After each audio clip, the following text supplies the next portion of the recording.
अस्सलामुअलैकुम प्यारे बच्चों, कैसे हैं आप सब।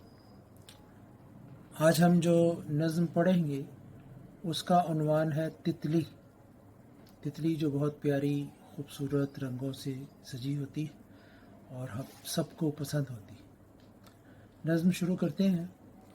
फूलों पर जो मिलती है प्यारे बच्चों तितली है, कुदरत का करिश्मा तितली है, रंगों की दुनिया तितली है, देख के इसको मैंने माना, तितली है रंगों का खजाना, फैला के ये अपने पर, काटे बागों के चक्कर, हर कोई इसको पकड़ने जाए, हाथ ना ये किसी के आए। तो नज़्म मुकम्मल हुई। प्यारे बच्चों, इसको पढ़िएगा, याद कीजिएगा। इंशाल्लाह अगली नज़्म के साथ फिर आएंगे। तब तक इजाज़त।